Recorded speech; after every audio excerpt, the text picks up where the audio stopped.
Thanks for staying with us. I'm Jesse Waters in for Bill O'Reilly. And in the personal story segment tonight, is President Obama playing the victim card as he gets ready to leave office? Here's what he said in a recent interview with NPR. I had to live through controversies like the notion that I was trying to kill Christmas, right? Well, where'd that come from? Well, well, he said Happy Holidays instead of Merry Christmas, so that that must be evidence of him either not being a Christian or not caring about Christmas. It sounds funny now, but you'll have entire debates in conservative circles around that. Joining me now with a reaction, Democratic pollster Jessica Tarlov and Lisa Booth, a Fox News contributor who also writes for the Washington Times. Live through controversies. Woe is me. And as a matter of fact, the war on Christmas is probably the only war President Obama has ever won, Jessica. How long have you been waiting to say that one, Jesse? Is this a real story? I mean, I don't remember anybody saying that he was initiating a war on Christmas. Do you? Yes, I remember many people saying that, and I see all the time in my Twitter feed when I say Happy Holidays, just because I want to be inclusive. And I have no Christmas problem. I love my red cup. I like it all. Can you name one person who's said that Obama's waging a war on Christmas? I've heard many people on these airwaves talking about it. I've been on panels talking. Is this really happening? Yeah, I mean, I haven't said it. I don't remember anybody saying that Obama's waging a war on Christmas. On Cashin' In, for sure. It's been something that we've talked about, how there was a guy in Texas, I remember, who owns a diner, who said that he was put up unapologetically a Merry Christmas sign because he was sick of people defending other religions over Christianity and I do recall, people saying this or that about the Christian stuff, but this guy is so sensitive. He is the most thin-skinned person I've ever seen, besides me, of course. Why is this guy doing all these exit interviews and whining, do you think? I honestly just think, and he's also blamed Fox News, he's blamed Rush Limbaugh for vilifying his policies, and that's the reason why some of them haven't been popular. I mean, I just think the president is having an incredibly difficult time, along with the bulk of the Democratic Party, with the reeling loss of the election. I mean, I think that Hillary Clinton and President Obama completely thought that she was ultimately going to win. They're very surprised. Well, they were not alone in thinking that. But I also think that they realized that the election was also a rejection of President Obama's policies. And look, he's blaming, all these different things for the rejection of his policies. But look no further than the fact that insurance premiums have increased by 30% in states like Pennsylvania and Arizona.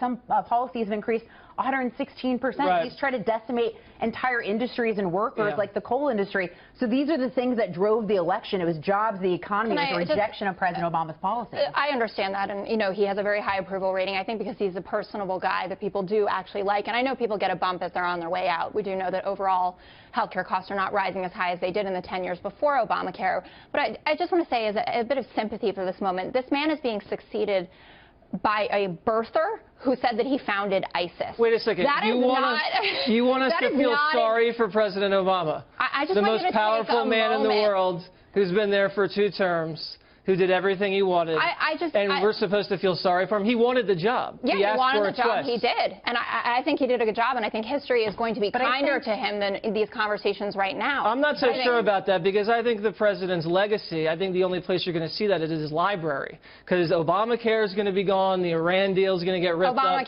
There's not a lot left after 8 years once Trump gets into office. And here's the thing, too. There's a notion that has been proven wrong this election cycle. There's this entire notion, because Republicans won back the majorities in the House and the Senate in 2010 and 2014, that Republicans couldn't win a national election. But what we found out from this election is that the Democratic Party has actually been propped up by the personal likability of President Obama, but his policies and the party as a whole have been rejected by massive margins. You look at just the losses at the state legislature. Yes, Democrats hold fewer state legislatures than ever before. That's absolutely true. But when you look at the numbers on the actual policy, Republicans also have the majority of governorships across the country, the House and the Senate, and now the White House. So you guys have seen, the Democratic Party has seen historic losses under President Obama. I don't remember Bush or Clinton complaining this much when they left during these exit interviews. I think these exit interviews are designed to kind of cement the legacy, see kind of looking back what I did and kind of coast into the sunset. What I see from this president, President Obama, he seems angry, seems a little upset, really sad. Seems emotional, Yeah. a little hurt. Like he needs a hug. Is that the kind of way you expect him to go out? Followed by the same kind of candidate. I mean, Donald Trump ran one of the nastiest candidates. Well, he's responsible for being followed by a candidate like Donald Trump. I mean, President Obama paved the way for a guy like Trump. He's got a little responsibility here. Listen, he's taken it, and in that interview, he also talked about how important it is for Democratic candidates to get out there and to go into the diners and the drive-bys and to talk to real Americans. He did support Hillary Clinton in it, but we've heard Joe Biden criticize her recently, saying that she didn't have a message and that she didn't get out there and talk to white working-class voters. Democrats, we have a lot of work to do. But the Democratic Party refuses to face that reality. Really? Because I'm sitting right here facing it. Yes, but you aren't Democratic leaders. What do? They reelected Nancy Pelosi, who's responsible for historic losses. Tim Ryan was not the right choice in the House. The Democratic Party seeks to elect someone like Keith Ellison, who has made blatantly racist comments that are going to fly in the face of what a lot of voters. Let's get back to Christmas before we wrap this up, though, ladies. Here's what I want to say. I have noticed, and just going around, because I go to a lot of diners, and I'm in and out of the mall all the time, people are now saying Merry Christmas. I believe it has something to do with Donald Trump. We used to say Happy Holidays a lot under President Obama. He's still complaining about it. It's nothing personal. People are saying Merry Christmas again. You can see it on the streets. Have you guys not picked up on that? I have. I mean, I've always said it all. I don't know why is that so exciting. We also have Jews. We're so excited about it. We get to say Merry Christmas again. But I don't know. You can pick the or stock Happy market, Kwanzaa. You can say Happy Kwanzaa too. But you were excited about Christmas, and I'd like to unpack that further. There are people of all religions in this country, and Happy Holidays brings them all in. Okay, well, we can say that too, but we're going to say Merry Christmas. Merry Christmas and Happy Holidays. Again. Merry Christmas, Jesse and Lisa. Thank you guys very much. I appreciate it. Bring in Tom Bevan, co-founder and publisher of Real Clear Politics. When you look at the relationship between Vladimir Putin and Donald Trump, I wonder, Tom, does it say more about Trump, or does it say more about Vladimir Putin's relations with Barack Obama? Well, certainly Putin's relations with Obama have been awful, and they've been frosty for a long time now. I think Putin is looking forward to changing the administration and perhaps trying to reset, which is what the Obama administration tried to do when they first came into office.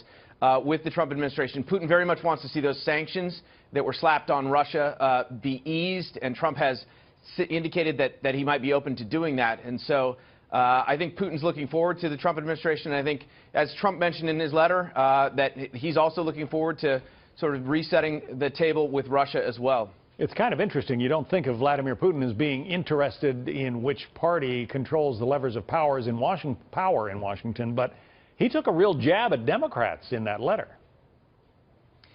He did. In his press conference, I mean, he called them sore losers. He took a shot at President Obama. Obama had made a statement about Ronald Reagan rolling over in his grave and how Republicans are cozying up to Russia and to Putin. And he said, no, it actually would be Franklin FDR would be rolling over in his grave, given how Barack Obama has divided the country. So there's no love lost between Putin and Obama.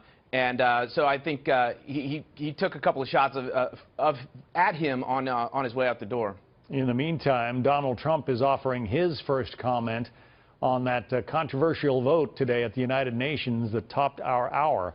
It condemns Israeli settlements in Palestinian territory, and on Twitter, Trump wrote simply, "As to the UN, things will be different after January 20th.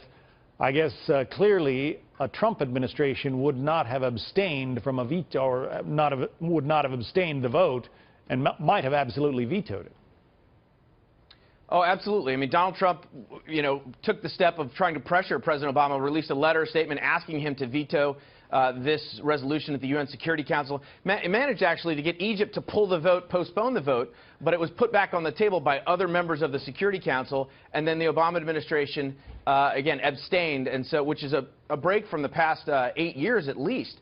of protocol. The U.S. has always tried to shield Israel from these types of resolutions condemning Israel, particularly for the settlement building. And so I think Trump made it absolutely clear he would have vetoed it, and it will be a different policy under his administration. Barack Obama will remain the most powerful man in the world for the next 30 days or so until Trump's inauguration. But are you surprised at how little we're talking about the sitting president and how much we're talking about the future president? Not really. I mean, look, Trump he's a story. I mean, he generates news, good news, bad news, whether he wants to or not, by virtue of Twitter and these other things. Barack Obama is making news sort of quietly as he tries to shore up his legacy, doing things, passing regulations, etc. He's on vacation now. And look, he really is. He's the past now, and everyone's looking forward to, who Trump is putting in his cabinet, what he's going to do, trying to read the tea leaves on what these policies are going to look like. So clearly, we're geared toward trying to figure out what the next president of the United States is going to do when he gets into office. Going to be fascinating to see what kind of presidential pardons and clemency orders are yet in the pipeline. Tom Bevan, Real Clear Politics, thank you.